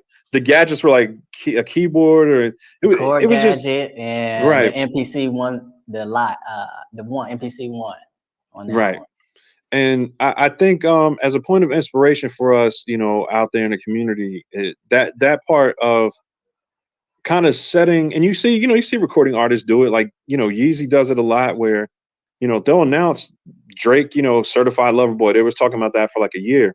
Sometimes, you know, coming up with the name of your project is huge, you know, coming up with a concept for it. And it starts shaping your creative, you know, your creative time, and it starts shaping your life, really. You know, when I started Standalone Soul, it was very intentional as well. It was about, you know, each cover is going to be a picture from my family's history. And this goes back to the intentionality of your packs, where too, by the way. I appreciate that, bro. Like, you know, the first one was my father, you know, when he was young in the streets of Chicago. The second one was, you know, my grandfather. He got it on deck. Yeah, bro, I tell you, I be like I said, you guys inspired me so much. I be carrying the stuff with me, man. Yo, you know what's funny? Y'all were the first two. That reminds me, y'all were the first two to get it. Y'all, and you know, it was a competition, because I was like, yo, I'm gonna send you the bread for it in like an hour, and Sixx sent it before him. I said, oh, Sixx got number. Well, he got number 2, because I kept number 1 for NFT. So sorry, both of y'all. Oh, that's cool. But number 1, know, anybody that I support, pretty much anybody that create something. Sometimes I'll purchase it and probably don't get around to using it. Probably don't, but I just want to make sure that the support is there. And it was your platform who actually, when you did a review on, I think, My Deep Mind or something like that, and I think you had around 3,000 subs. I'm sure you up there now, but you did a review, and I just woke up to my phone, just bloop, bloop, bloop, bloop, bloop, bloop, bloop, bloop, bloop, bloop, bloop. I'm like, what's these? The coveted PayPal sound. Nah, it is PayPal. Oh, snap. I think it got up to a crazy number. It was like $5,000 a day. And I'm like, we're rich. This is forever. But it dwindled down. But it always does. Yeah, it showed me the potential. Like, here it is. I'm sitting here thinking, like, I gotta wait at least 3 years, get up maybe 300,000 subs, and then I get, hey guys, and you want to hear my samples and support me, and then I gotta play the numbers game. But it showed me that it wasn't always about the numbers or having a big platform. It's just, when you have quality, they'll find you and they'll keep coming back. So and if your community really trusts you. No, yo, man, it's all love, bro. And that process, I really enjoy. But, you know, people might not notice on my channel, I don't do a lot of big time reviews. Like, I don't review a whole bunch of gear. I try to stick to stuff that I would use personally. And I also enjoy supporting independent creators way more than, you know, big companies. I don't even talk about this much, but I'm going to start getting into it more. Why support is so important. I literally don't accept any sponsorships on my channel. I don't have any sponsorships at all. Akai never sponsored me. Nobody's ever paid me $1 to have for me to talk about them on my channel. And that's important for me. Not that I don't want to get paid for promoting something. I think in the right circumstances, I would. But I want people to know that, like, when I'm plugging something, it's because I genuinely use it And I would much rather make a living elsewhere than sell something to people or promote something that I don't think is great. You know what I'm saying? So Yeah. I say all that to say, like, when you're building relationships, and the whole reason this is happening right now is because of that, right? Like, Yeah. Yeah. you taking you steps never and have to reaching out. buy another expansion again. Now you sent me all of them, bro, and I appreciate it. And like you said, it's like I don't have time to get to everything. But everything I do open up that you send is like, they're all on the MPC live too. So best believe when I get back on my live too, I've only been on it 4 times this year. Yeah. When I get back on it, I'm definitely gonna dig in real heavy, man. But no, I appreciate that, man. And this community means a lot to me, and the creators in this community mean a lot to me. And it's always if people talk about beat block and depression, if you want to get out of those things, the best thing you can do is dig into your community. The members who are in a good space, who are in a good space creatively, positive, putting great work out, and support them, communicate with them, because that's what's going to keep you on a higher note. And that's what's happened with me. Like, I tell people depression is real. I'm somebody who hasn't suffered with it for a while because I've learned certain hacks. And one of them is to be around, and communicate with people such as yourself who are, doing great creative work, who have their own challenges and overcoming them. And we didn't even get into that, bro. Like, you have more challenges than most. And somebody was in the chat saying that, like, did we even get into Sixx's backstory, which is like, what I'm saying, wow. in itself, what I'm saying? So Yeah. it's like, like I'm thankful for like Sight, because like I said, we're building a community, man, but it's not just this dad beat stuff like that, like behind the scenes we have a lot of conversations, and we encourage each other and keep each other going, you know what I'm saying? And it's nice to be able to reach out to people like, I reached out to you, Sixx, and you didn't hold nothing back, man. You basically like was willing to help, man, and I appreciate that, you know what I'm saying? And like, you kind of told me about your story and that stuff, like, and I'm like, bro, you need to get out here. You need to show people, like, you know what I'm saying, with the power. And for those who don't know, Sixx went through, I'll let you talk more about it. Okay. But he's got a family. He's got the challenges that most of us have, having a family, responsibilities. But this brother is also in a wheelchair. So can you talk a little bit about that story and just how that came about? I know it's probably a dark time in your past, but just to let the audience know what your challenges were coming up. Well, December 27th, 1999, I survivor execution, pretty much. The first one was point blank to the face. Then I tried to drive off, and they just chased the car and just kept unloading in the car. So I'm hearing the shots. The few went through my arm, no problem. I felt it. It's like a bee sting. Then they start hitting that rib cage. It's like, all right, hold up. Yeah. Then that one that hit my spine, it was like, you got me. So I'm 18 years old, paralyzed from the chest down. I got a bullet in my thoracic vertebrae. Then I have one in my chest that came in from collapsed lung, or whatever the case may be. But so I'm coming into manhood, and this thing happens, and then the doctors are telling me, because of your injury, you may not be able to have children. So you might as well consider adoption and, God parenting and all that. And I'm like, nah, get out of my face with all that. But I think deep down, I internalized it. So I live my life as if, I'm not leaving nothing behind. I'm balling. I'm going to live my life to the fullest. I feel like I got cheated a little bit because I'm 6'4", bench 300, but I got to sit in this chair. So people approach me. I didn't know you was that. I didn't know you was that tall. Yeah, I'm 6'4". I'm a baby giant. Baby giant. But actually how I got into the MPC is I can remember, being in the bed for months. Once you recover to a certain point, now it's physical therapy. Now let's sit up for a couple hours a day. And when I would sit up, I'll get tired of watching cable. So I think I had my homie bring an MPC into the room. So all the nurses knew there's going to be an MPC somewhere on the table. We got to get him to move this so we can put his food tray down so you can eat.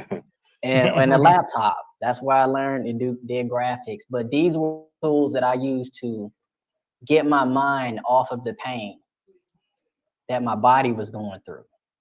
I wasn't thinking, hey, however many years later, I'm gonna end up in Hollywood and working on movies and sound designing and selling. It wasn't none of that. It was just right now while I'm sitting up, let me just put some sequences together. Let me mess with 6/8 time signatures. What does this menu do? What does this do if I did it on a drum? What did this do? It's just a lot of that. Just before I know it, it was time to take my pain meds and go to bed. The pain's still there, but these things occupied my mind so I didn't focus on it. Right. Yeah. So I've had an MPC just as long as I've had a wheelchair, which is 21 years. Wow. That's beautiful, bro. And that's, that's another story of how, we talk about this gear, about, how, we get gear lust and we think about buying new stuff and upgrading all the time. And then we end up keeping our old gear because a lot of it holds sentimental value. You know what I'm saying? Like, these things get us through, these tools get us through tough times in our life.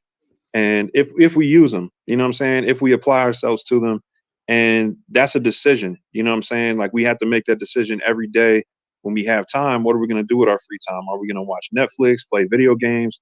Or are we going to get on this creative tool and create something that could impact other people? Or, it's the same thing. I'm the same way with, with cameras, with, vinyl cutters and apparel stuff. All these things are artistic tools.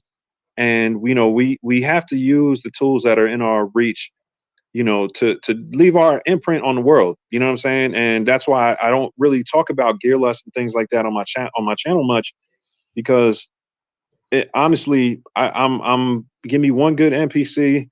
You know what I'm saying? Give me some good samples, some good key groups. Yeah. And I'm good. You know what I'm saying? Like I might need my computer to mix it down, but I'm very much minimalist in that approach. And it's not because I don't like new shiny things. It's because I don't ever want to lose touch with the fact that these tools are only as good as we make them. Like they're only as good as how good we get at using them. And I think you're a prime example of that, bro. You really have mastered these tools at a very high level. And, I respect and appreciate you for all the work that you put into the community, into this platform.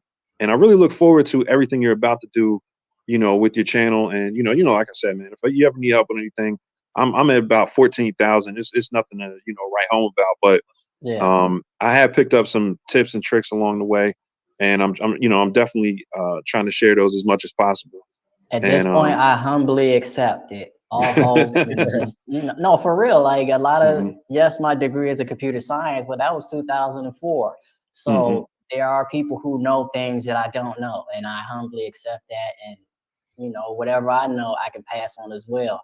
And that was another thing you just mentioned on how we link too. That you're no slouch with that heat press. Yeah. And if I'm not doing music, that's where we at with it. You know what I'm saying? We creating our own. I don't want to wear nobody else's stuff unless it's somebody I know. You feel me? I'm working on that. Like I said, I got a little catching up to do, man. But like I said, I wouldn't have got a lot of the inspirations I got if I wouldn't have met. Like I was on a journey and I knew where I wanted to go. Like I know I wanted to build this YouTube channel and I knew I wanted to teach, and I just wanted to do something that I love to do because I've worked my whole life. I still work. You know what I'm saying? But I want to do something that's for me and not for anybody else. I want to build something that's for me and for my family and for something that I can look back on and be super proud of and know that it came from my creativity. And that's one thing that I wanted to point out too. Like, what I'm saying, from your story, it's like, it's super inspiring that, that people don't understand the power of the creative mind and like having these things. Cause like I said, like, I haven't been through anything like what you've been through, but I know I've been through some dark times in my life, and there's always been music that's brought me out of it. There's always having the chance to you know, back before I was even doing the music and stuff like that, just listening to the music and you know what I'm saying, the lyrics that resonated with me and stuff like that. It's just all that stuff. But then now to be able to create this stuff and do it, it's like on a whole different level, man. And it's just like people like with your passions, you have to hold on to that stuff. You can't get in a place to where you're giving up or you're letting that stuff go, because that's the stuff that keeps your mind sharp, you know. And if you got a sharp mind, you can overcome anything. That's a fact, bro. And you never know how you influence people. Sykk, can I share something with you? I think it's dope. Sure. There's and I'm gonna shout him out, my guy Taylor Leo. He's in MPC gang, and he's probably one of the only ones that I linked up with that actually live not too far from me. We good friends now.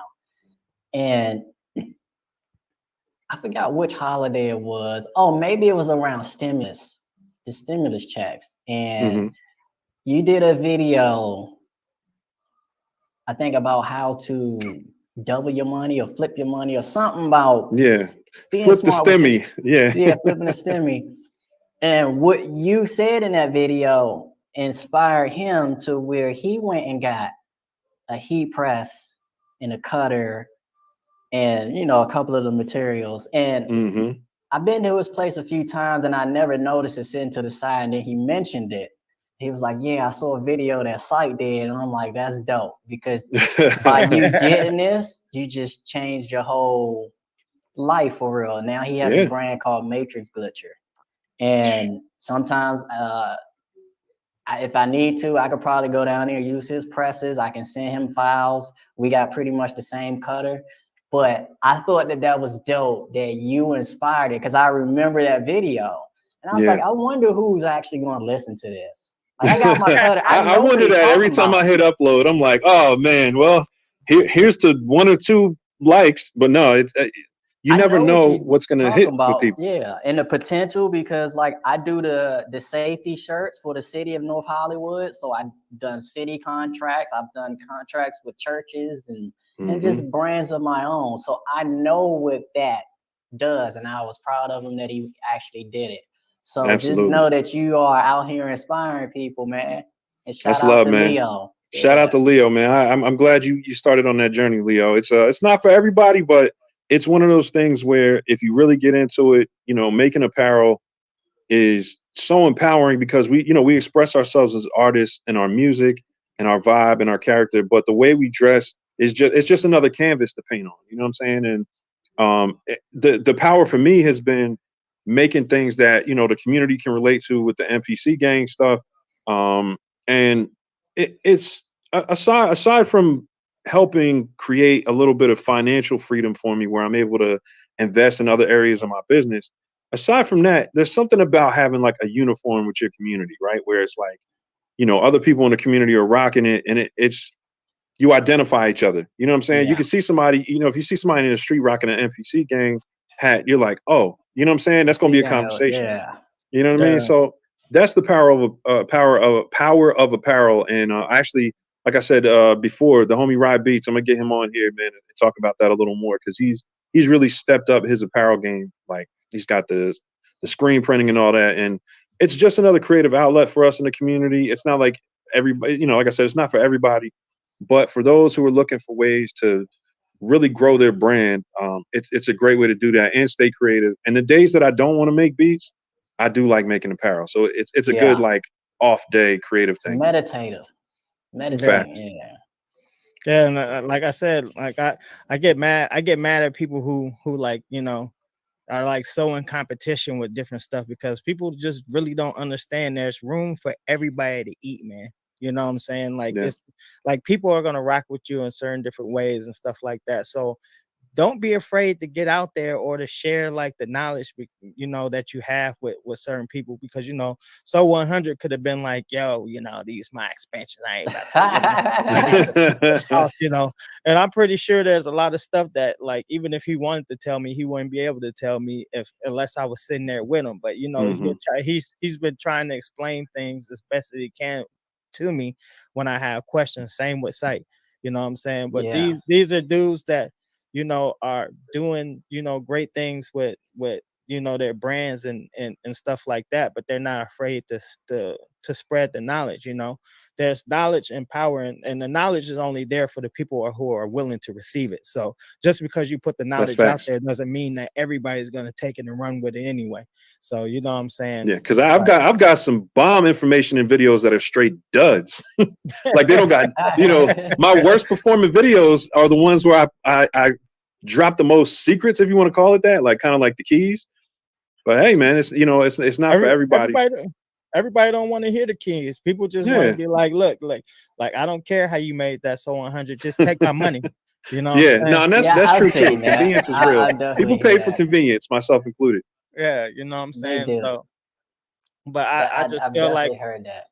I just feel like some people are just in too much competition. Like, you know, like community is better than secrecy. And I think the world is really figuring that out, because there was a time and a place where you couldn't do certain things unless you knew certain people and you were in a certain type of thing. But now it's like everybody's like spilling the secrets, or so you say, like with YouTube and stuff and all that. But it seems like more people are successful, and those people who are actually like helping people are even more successful. Yeah, you know, that's why I'm at with it. And I know I come from that school of thought, to where if you had an effects chain, I mean, to the point where you had kill switches under your mix board, to where, you know, I'm hitting this switch, nobody else knows that this is routing to this. Right. It was real secret. Yeah. And then there's, with this new economy, with the internet and just brand building, it was about helping and giving information. I'm like, it's totally flipped. Yeah. But I feel like the game ain't mine. I don't have a copyright on it. So me telling you, I learned it from somewhere. So therefore, it's not a secret. It's just me saying, hey, I'm just going to save you some time. That's it. Just by me saying, I'm not teaching you nothing, you may use that as leverage, as motivation to make Soo100 and just be straight competition. But I just feel like each one teach one is how we all grow. And on top of that, I'm so confident in my skill set that I can probably give someone all of my equipment and tell you exactly what I did, but I'll know that there's something else. There's a discipline that comes behind it. Definitely. There's a knowledge of just electricity that comes behind it, and frequency. There's other things that I have that I'm confident in, that I can give you everything, but I'm still going to be Soo100. Yeah. Masada, I kind of got this idea from Masada, because when I was in the process of making hard ass drums, I reached out to him and was like, I feel like I want to step into the drum lane. Yeah, I mean, we good, we straight. It wasn't that it wasn't. And that's respect, yo. That's respect, you know. Yeah, and it was like, all right, I understand that, you know, you do the cycle part, but mine's gonna be a little different. It's just, I'm gonna be a presence in the drum game. I'm not, and he told me, like, Masada don't disappear because Soo100 exists. I'm like, that's gangster. Yeah, that's real talk. Yeah, well, that's like Michael Jordan, okay? Like Michael Jordan, you know what I'm saying, is Michael Jordan. But you got Kobe Bryant and you got all these guys that wanted to be, because Kobe, like when you look at his game, is very similar to Michael Jordan, but there's still only one Michael Jordan. But Kobe was able to shine and learn from, like, you know, Michael Jordan and a lot of the stuff that he did. Like Michael Jordan left a blueprint for people to follow that was successful. So, you know what I'm saying? You trying to be like Michael Jordan or emulate Michael Jordan, because it's not to say that you want to be Michael Jordan. You just want to have the accolades and build yourself to a presence to where you could be like Michael Jordan. That doesn't mean that you want to be Michael Jordan. Yeah. But at the same point, you know what I'm saying? Like, there's only one Michael Jordan and there's only one Kobe Bryant. There's people that now want to be like Kobe Bryant. You know what I'm saying? Like, it's just there's only one Big Sixx. There's only one, and only one Soo100. Only one I Am Sight. Only one THEKINGOCAESAR. You know. I made it a point to reach out to Masada, because in the beginning, people used to try to put us against each other. Before I even knew him, people would meet me and get my expansions and be like, well, what do you think about Masada stuff? And yours is lighter and yours is this, and I'm taking up for him. I'm like, man, he did his in the time where memory wasn't an issue. Yeah. I had to, we only got 2 gigs in standalone. So I had to come up with a way to balance quality and space. And it wasn't, and I always spoke up for them. And I never let people, one, because we look, you know, we got the same skin tone. And it's not a lot of us that's doing this. I saw Masada doing it, and I saw Superb Sound doing it before I started taking it serious and say, hey, let me do it. But those two, you know, were pioneers that I saw as being independent sound pack creators. But you always gonna get that, you know, like really like MPC and Native Instruments machine is the same shit. But you know, everybody we always put them up against each other because we like the spiciness. Yeah, but you can tell that like people wanted to see is, oh, you stole my idea and I was here. You could tell that that's what they wanted. But No, I think on both of us, we kept it so G. It was like, yeah, that's the homie. Real recognized real, because I mean, even though like, you know, akai and machine, like they ain't worried about each other. They just out here doing their thing. You know what I'm saying? They be looking. And no, they be looking. They be worried about each other. Or that MPC studio wouldn't have come out because that's directly at machine. Now I feel what you're saying though. No, and there's really just, you know, there's room, like you said, there's room for everybody. You know, and it's really, it's such a vast world, and there's so many people coming and going in these communities. Not really going, but so many more people coming in that it really doesn't make sense, you know, to be competitive. Especially, I mean, a lot of the influencers in this space aren't really that big. Like, there's no one with like 1 million subscribers. You know what I'm saying? Compared to like camera channels or, you know what I'm saying. So, and I'm just talking about strictly YouTube, but I just mean in general, the followings in the MPC community aren't that large.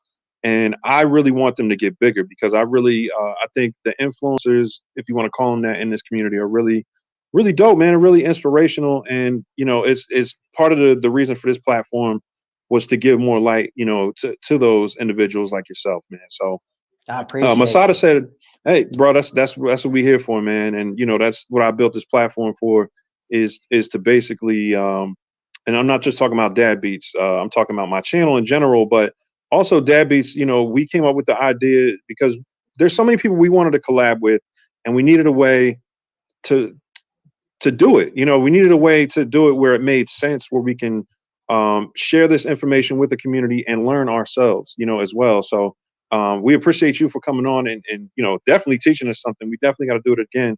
And the homie Masada said you need to be happy to jump on and talk about a few things as well, as far as MPC capabilities and stuff. Oh yeah, that's a good one. Yeah, he's definitely you know, a guru within this space. So I'm gonna hold you up to that, Masada. But yeah, man, it's been great talking to you today, bro. We're gonna try to wrap it up because I know it's we usually try to keep it around an hour. It's going on almost 2, but it's been such an interesting, great conversation. I didn't even know. I could just sit and chop it up with y'all about whatever all day, bro. Yeah, we've talked on the phone before for a while, so I know we could both bump our gums a little bit. Well, I just want to kind of recap, because the whole purpose of this podcast was like how to like building your brand and music design. You know what I'm saying? When we look at the brother Sixx and see what he did, a lot of that stuff was driven by passion and like thinking and planning it out, and you know what I'm saying, trying to do things that other people weren't doing. So like, if you want to build your brand, those are the things that you got to do. You want to try to stand out and approach things differently. You wanna like have passion for it. That's like the biggest things, because that stuff shows in your work, and you gotta put the work in, you know, and then focus and you on want the business side. And one of the main keys is delivering value, and I think that's something that you do phenomenally well. Sixx is every pack that you put out is packed. It's got tons of sounds. You can tell there's a lot of work put into it. It's not carbon copies of synthesizers. You know, you can tell when you look at the program edit window that there's a lot of work that's going in on that side, and it's really true sound design. And value is huge, man. You know what I'm saying? Delivering value to your community is huge, and you know, we appreciate you for doing that so much with your work, man. And we, you know, any way we can support going forward, you just let us know. That's what's up. Like I say, just the key groups and the price of the expansions. All my key groups are 50 cents. They're all 50 cents. The price is just determined about how much I can pack into it. So if I can pack 100 key groups in it, then it'll be $50. If I'm only able to get 60 in it, then it'll be 30. It's just divided by 2. That makes sense. They're all 50 cents. I like to keep it easy, simple math. So just know that if it's cheaper, then it's not so many. But just because it's not so many, that means I've used some of that file size for quality. Right. So it may be a huger sound, a bigger sound. Absolutely. But for the most part, I just keep it simple. However many I can fit within, because we have a 2.10 gig limit in standalone. So whatever I can fit in that. I'll be out in a second. Hold me mute. Oh, real quick. No, and I just wanted to say, my bad. I was just, I had to mute you real quick. I'm trying, like, my I think my uncle's here. It's all good. Yeah. So let's wrap it up. But no, real quick, if you haven't checked out any of his expansions, the website is Soo100.com, Soo100.com. You still have the pay it forward pack, right? Which is that's $1. $1. You can, people say, do you have something I can check out first? It's $1 for the pay it forward, and it's a massive expansion. It's a full expansion. Dope. It's a full expansion. It's dope too. The reason it's $1 is because before the pandemic, they was like, all right, we're going into lockdown. It's going to be 2 weeks. And it's like, what I'm going to do in 2 weeks? Let me make an expansion. And then producers was losing their jobs. And I just didn't feel right asking for full price for some at this time. So let me put it on sale for $1 until the pandemic's over. I think we still kind of in it. So I'm like, you know what? It's on sale forever. I'm just going to leave it like that. But it is a full expansion. It's not no value pack. It's packed. Yeah. And for you guys watching, asking about discount codes, MPC Gang is the one he gave me last year. And, it still works. It still works. My man. It still works. You know what I mean? So that's what was it? $5 off, or I forgot. No, it was like 10% off. 10% off. You know what I mean? So 15%. Great coupon code, MPC Gang, no spaces, I believe. Yeah, that's it. MPC Gang, no space, one word. Word. So once again, thank y'all for tuning in. Anything you want to say on the way out, O? No, I was just saying, just housekeeping, site also has standalone soul. So if you guys want to check that out, check it out. Lifted Noise has merch. Check his merch out. You know what I'm saying? You said Lifted Noise have merch? Yeah, he's got t-shirts and stuff. So if you guys want to support the brother Lifted Noise, please, we'll have the links and stuff in there. We all have respected channels, so you can subscribe to Soo100, I Am Site, The THEKINGOCAESAR, Lifted Noise, us separately. If you guys want to check out what we have on our individual channels, I seen somebody asking if you had a channel. Soo100. So it is Soo100, right? Yes, I'm Soo100 brand on all platforms. Soo100 brand on all platforms. Yep. So check him out. Real quick, the MPC Gang beanies, we're wrapping them up. There's only about, I want to say like 15 left. So we got charcoal, black, navy blue, red, and we're all out of the army green. So if you go to iamsite.com, the MPC Gang beanies are there while supplies last. I'm not going to be making them anymore because supplies are trash. There's no way to get your hands on stuff reliably right now. So until after the holiday season, I don't think I'll be making any more MPC Gang apparel. So beanies is all I have available right now. And we just want to say thank you guys. You know what I'm saying? None of the stuff that we do, we're not able to do any of this stuff without you guys being here, you guys being in the chat, supporting us. So from the bottom of my hearts, we really thank you guys, and we appreciate you coming on and being a guest on here, Sixx. You know what I'm saying? So you guys check that man out. Salute. Sign out on that, y'all.